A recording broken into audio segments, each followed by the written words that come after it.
How do we address that? And there's so many things you need to be paying attention to of, okay, how do you manage your budget accordingly? How do you continue to drive those leads, create it, make sure the brand is on point, creating content, videos. So there's a lot of where your mind can go and needs to focus. But I don't know for you, but for me, I find it really helpful when I can see how others are doing it, able to take those lessons learned, those best practices, and then maybe not make the same mistakes. And that's what I'm hoping to be able to share today. Is from the many different conversations I've had and I've seen, we've applied ourselves, but more just the many B2B marketers we were working with. How are they able to overcome these challenges? I want to unpack on today's conversation. So over the next a little bit, I'm gonna cover, okay, who am I? Why am I chatting with you today? Unpack why social proof and customer stories is helping to address and solve a lot of these challenges, or can play a key role in that. I'm gonna unpack the 7 different ways you can use these customer stories for sales and marketing success. And I'm going to really focus on 3 case studies of the B2B software companies that have leveraged their social proof to in those 2 carriers of intriguing buyers, and then to sign up for free trials, and then also convert them into paying customers. And then definitely stick around for, I'll share a framework of, okay, how do we capture these stories in the first place of our customers and have a good system for that, ensure that they're powerful stories so that we can see that effectiveness in across our efforts. While I'm going through all of this, feel free to drop any questions you have, or comments as I go through. I'll try to answer that, or definitely I'll get to it at the end.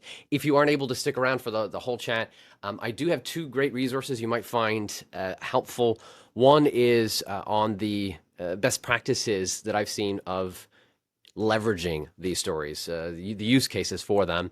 If you want a copy of that guide that we put together, those best practices, just type in more conversions. I'll follow up with you later and I'll get you a copy of that. And then the second resource I have is a testimonial request guide. It includes a bunch of playbooks, templates, checklists of, okay, how do we get our customers sharing their stories and out into those marketing efforts? If you want a copy of that guide, just type in more testimonials and I'll be happy to get that over to you. So unpacking here, just quickly, why I am chatting with you today, how I got to where I am right now of talking about social proof for B2B software companies. I was actually born in Canada, grew up in Texas. So I'm from far north to down south, but settled halfway back up where I am right now in North Carolina. Met my wife. I started a local video production company back in 2009, primarily serving small, mid-sized businesses. Some of the folks on LinkedIn, or if you're watching right now, if you're watching live, you probably maybe met me back then. For those who've met me more recently, you're like, okay, that's where you started. I created a ton of different types of videos for many different organizations, but I found video testimonials, this social proof, was a constant. It was something that you could always count on to be reliable in your marketing efforts. You might create an amazing video sometimes of a product demo or an ad, or etc., but it could bomb just as easily. But it was the customer stories, this, when you get your customers involved, that it was always reliable in your marketing efforts, and very versatile. So many different ways to use it. So in 2020, launched TeraLeap to focus specifically on remote B2B testimony videos, actually for software companies. And over the past 4 years, we've got a small but mighty team of 12 folks that serving 140 companies. And from this 140 companies that we've worked with, I'm going to be pulling a lot of those examples and lessons learned and stories that I have experienced chatting with these amazing marketers and founders of what they have seen has been issues or challenges, of what's worked really well. And that's what I want to unpack and share with you today on this chat. And by the way, this is another use case for your social proof as a good wall of love to show off all the folks that you worked with.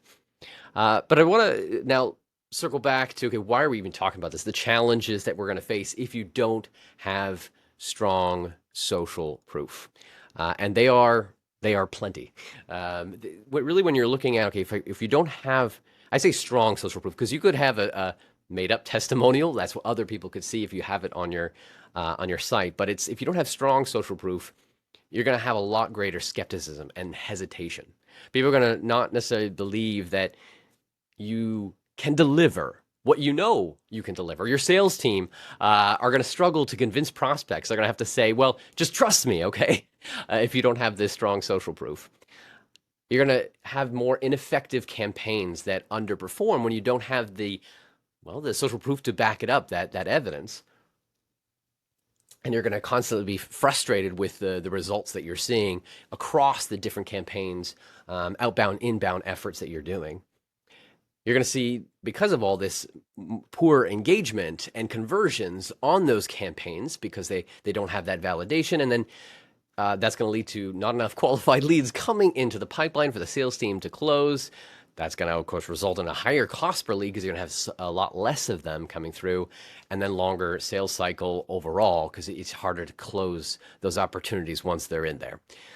If you're facing any of these challenges or issues, it could be because your social proof isn't strong enough. You're not having the validation. Now, there's a lot of reasons why the social proof can address each one of these, and there are roundabout ways to address it without social proof. So I'm not saying you could accomplish fixing some of these without social proof, but if you're going to be, it's like an uphill battle in a blizzard. I know growing up in Canada, that's the joke, right? I go to school uphill both ways in the snow. That's what it's like when you don't have strong social proof to be able to rely on. Um, so this, what I want to kind of dig into is why social proof works so well then for software companies to be able to address those issues. And I'm going to get a little nerdy here on the science behind it. And I think it's powerful to understand how it works, why it works, because the better you understand, the easier you're going to find it to apply. It's like if you're wanting to get into gardening, you could say, well, yeah, I'll plant a flower. But once you understand how the soil works, the pH level, and the type of resources that needs for it to be able to flourish and grow, the better you're going to be able to accomplish in growing a beautiful garden. And I think understanding how this social proof can be, why it works in a scientific method is going to help you so much more. So if you'll permit me, give me a few moments to unpack the fascinating science behind social proof. The first one being this concept of social identity theory, where we see others that we want to be like and we want to mimic and match our behavior. If anyone is a parent, you most likely are familiar with a show called Bluey. It's on Disney, bought the rights to it and is streaming it here. And in Bluey, there's a particular episode where the dad of this character, this animated character dog, goes in the backyard and sees his neighbor has this amazing pizza oven. And as soon as he sees it, his neighbor is talking about how awesome it is. He goes to his family and says, all right, we're going to Hamilton, which is like a Lowe's. And they're like, he has to go get it because he saw someone and he wanted to be like that. He wanted to have that same thing. Now that's a funny kind of consumer type of analogy. In the business space, it can very easily apply to you see an influencer, not someone else on social media that are trying something out. I had this myself the other day. There's this huge push for LinkedIn identity revealing, and I think it's RB2B. I'm trying to remember the exact name of it. And there's a lot of movement and like, you should have this, you should try it, you should put this on your site and track it. And now I'm like, wow, the fact that I don't have that on our site, I feel like I need it because this person's talking about it and this person has it, and it creates this pressure. In high school, you talk about pressure. In this case, we can leverage this powerful phenomenon to create this positive social pressure on our customers to say, look at everyone else that is using our product. You should really be using it as well. And it's a fascinating phenomenon you can trigger and leverage. Another concept is, and I actually pulled all this stuff from research papers. I can send you the links if you're curious, but it's fascinating the research behind it. The second one is reduction of uncertainty. There's a large group of actually the largest portion of a population is the majority are risk averse. We don't want to take on risk. You have the early majority or the early adopters. They're like, yeah, no, it doesn't matter. I don't care about the risk. Let me jump in and let me try it out.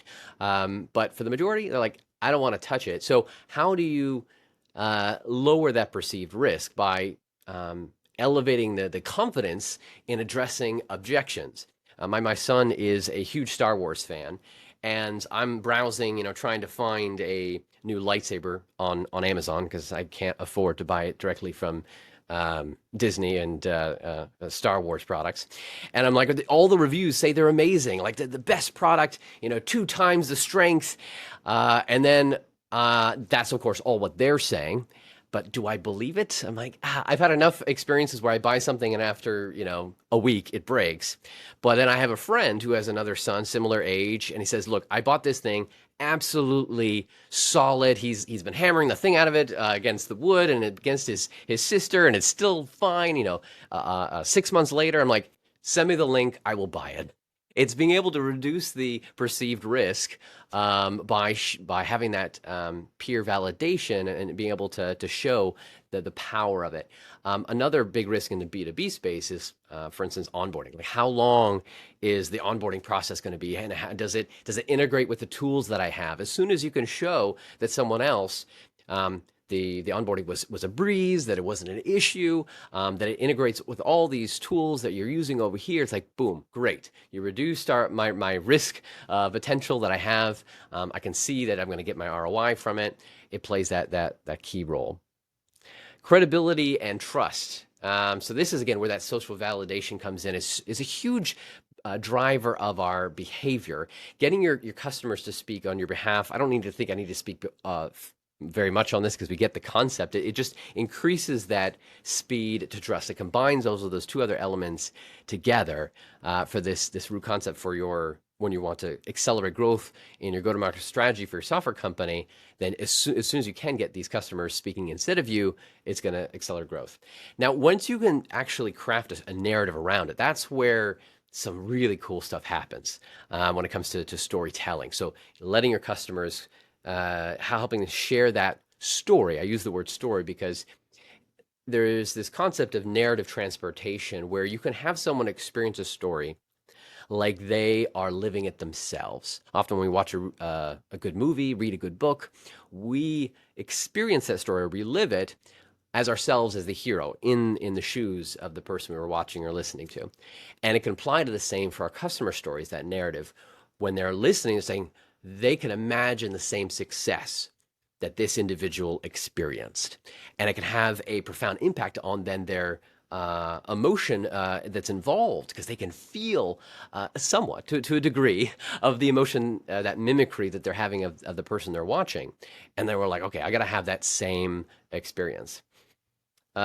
This ties perfectly into this next concept of emotional resonance. These stories evoke emotion, awakening that positive, negative connections in our brain. And it's fascinating when we're trying to make more complex decisions. Our brain has a huge reliance on emotion to streamline those more complex decision-making processes. So the more you can pull in the emotion portion of our brain, not just the logical, the easier it is for them to say, you know what, I'm feeling this is right. It comes back to that gut connection, is when logic and emotion connect. And that's where the power of customer stories really is able to unlock. So again, there's so many powerful content behind on why social proof works. This last one is I'll share is memory recall. So the ability for someone to remember your brand dramatically increases when you're able to leverage the story, because it has this cognitive concepts of cognitive encoding, if I can say that properly. Yes, cognitive encoding, where it engages multiple sensory and emotional pathways, and it basically increases your chances of being retained in long-term memory. I just saw a stat the other day that within an hour, people forget 50% of what they just read. This was from a study on learning and university and schools, but the same thing applies to when we're trying to educate and train our customers. They're going to forget 50% of it, but stories are able to kind of bypass some of those inherent challenges that we have through trying to get your customers to learn about you and remember you, and remain in their memory much, much longer.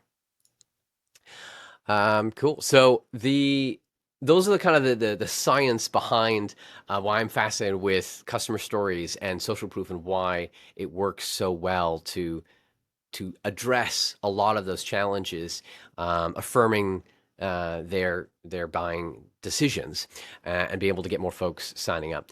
But then, okay, let's say how do we use these stories and actually apply them? We understand the concepts behind it, but how do we apply it? I found that there's 7 main use cases, or rather channels for leveraging social proof and customer stories. And within each of these, there is multiple use cases and examples that I've seen. I'm going to unpack very shortly 3 specific companies that I've seen that have been using these different tactics in their business. And as I mentioned earlier at the beginning of this live stream, that I do have a guide on the best practices for each of these 7 use cases. So if you want a copy of that, those best practice guide, just drop in more conversions as a comment below, and I'll get you a link to that guide. But it's really looking at many different ways. Next, in a few weeks, we're going to do, and I'll do another live stream on really unpacking outbound sales and how that combines a couple of these different channels of email marketing, sales enablement, and some social media marketing. And it's really fascinating where social proof can be leveraged even in just that one particular type of sales tactic or marketing tactic.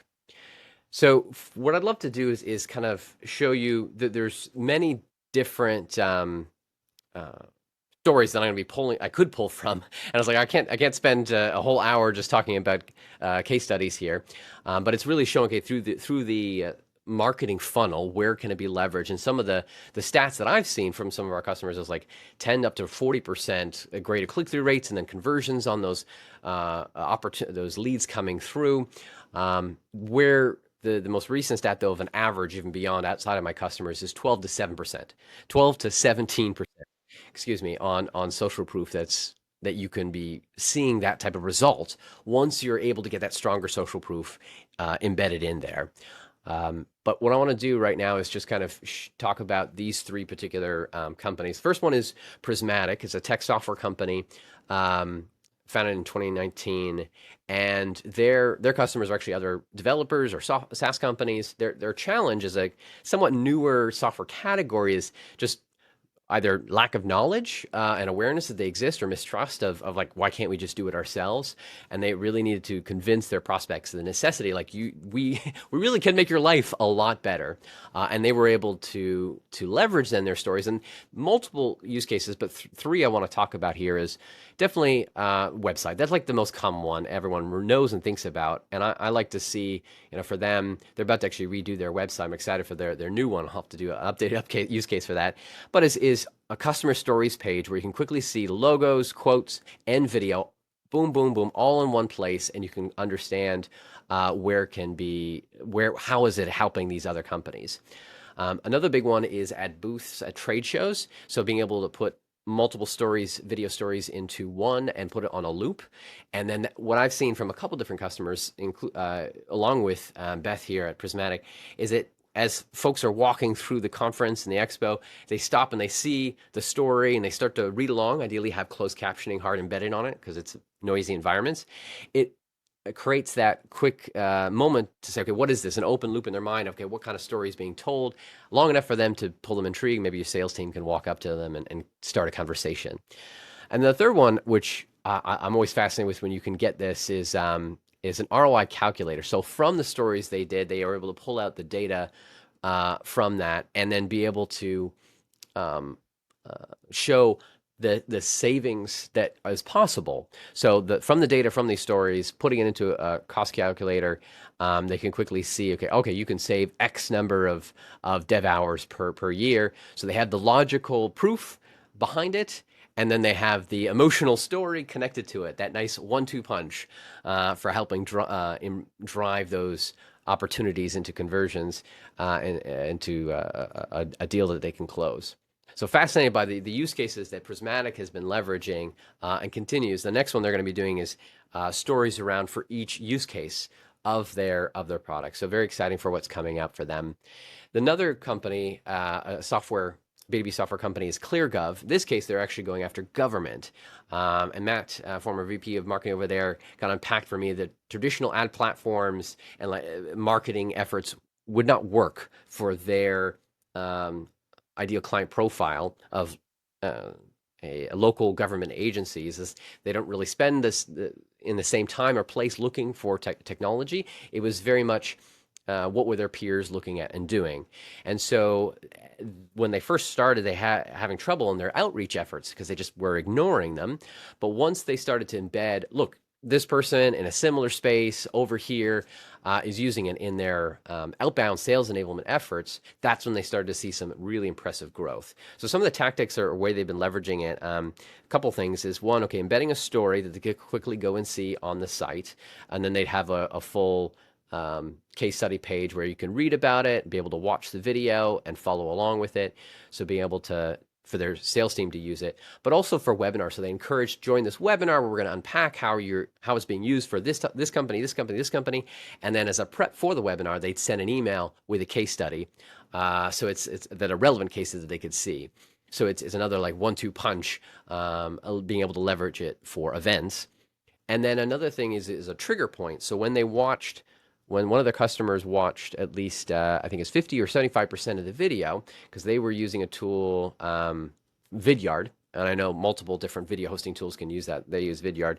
Then their sales team would get a trigger and they could follow up with them. And knowing that's a buying signal, okay, if you're watching a case study, you're interested in our solution, and then they could encourage either getting a call or join another webinar. So this multiple use case of leveraging stories play a significant role in the growth of more qualified leads getting to sales. He actually said it was a 3x growth in a year of marketing being able to drive those opportunities by just getting their customers into their marketing efforts and really connecting those two pieces together. And then the third one I'll share here is Vitally. Of the three here, they've got the most stories that they're pulling in. I think more than 30 now. Um, they are a customer success software, so obviously they're all about making sure that customers are having the success. So they've got a lot of happy customers. They just needed to accelerate and leverage that. Now, I love when you start to have a lot of stories, and this one, pull up their site. When you're able to have enough stories is having filtering function. So that way when someone comes here, say, well, okay, I'm a CC, so I don't want to see stories specifically that speak to me, or maybe it's more industry that I'm in, to being able to address that. So this is a fairly common functionality that I think is pretty powerful to have and to use. I'm intrigued about also that I think this is a touch model, but I think it could also be feature set of the way people are leveraging it. And then for their stories, they have then the video up here and the top stats to kind of look at and what integrations they're using. So it's nice to see quickly all the numbers and then written to follow along with it. And then being able to use it on social media, absolutely creating that buzz, and being able to pull in their customer stories and create more discussion around it. So these are three companies, three B2B software companies that have been leveraging their social proof and customer stories, and it's impressive the growth for them. Vitally, they saw a strong correlation of viewership of both opportunities. 75% opportunities were actively engaging and digging into this social proof, and then 95% of their customers were using this social or looking at this social proof. So strong correlation of part of that buying cycle is it's necessary. Now another thing they leveraged it was actually they resurface them when it's time for renewals. I think a underutilized opportunity is not thinking about, okay, when time to keep your customers for retention. Hey, look at this other use case of a customer has been using it. Look at this success. We're excited to be able to help you do the same. And so it's pretty powerful then to see that the way they've been leveraging it for these folks. Now, there's a lot more stories, and again, if you want a copy of the full guide where I've been kind of paying attention to how others have using the best practices for each one, I was just kind of dipping the toe here. Just drop a comment below. More conversions, and I'll get you the guide to the use cases, best practices.